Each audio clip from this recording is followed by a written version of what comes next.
يسأل أمير المؤمنين إن بثكم كان يبدأ قبل هذا الوقت، هل بدأ هذا البث أم انقطع؟ فيوضح المسؤول بأنه قد انقطع ولكنه الآن على ما يرام. أعوذ بالله من الشيطان الرجيم. بسم الله الرحمن الرحيم.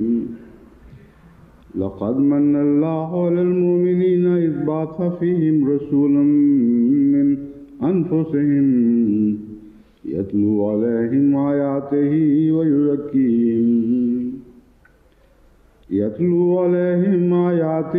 ويزكيهم ويعلمهم الكتاب والحكمة وإن كانوا من قبل لفي ضلال مبين. أولما أصابتكم مصيبة قد أصبتم مثلها قلتم أنى هذا قل هو من عند أنفسكم إن الله على كل شيء قدير. وما أصابكم يوم التقى الجمعان فبإذن الله وليعلم المؤمنين.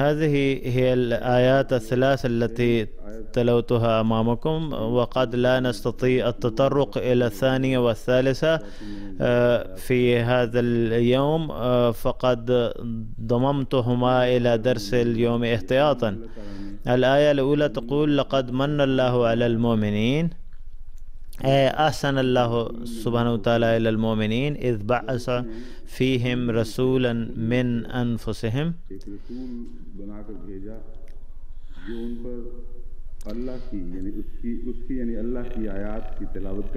يتلو عليهم آياته ويزكيهم، يطهرهم وينمي مواهبهم وميزاتهم ويعلمهم الكتاب والحكمة وإن كانوا من قبل لفي ضلال مبين.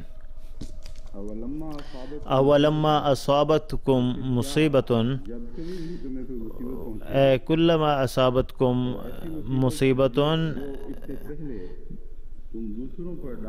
في حين أنكم قد عرضتم الآخرين لمصيبة مثلها من قبل وأصبتم مثليها قلتم أن هذا، ولماذا حدث هذا، ولماذا تعرضنا لهذه المصيبة؟ والمراد أن الخسارة التي تكبدها الكفار يوم بدر على يد المسلمين فقد عرضوا لمثله الصحابة في أحد.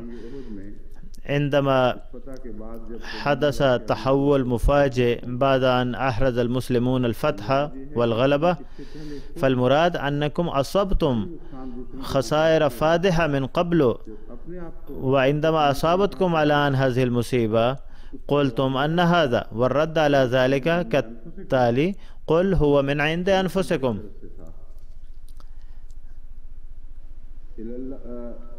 إن الله على كل شيء قدير،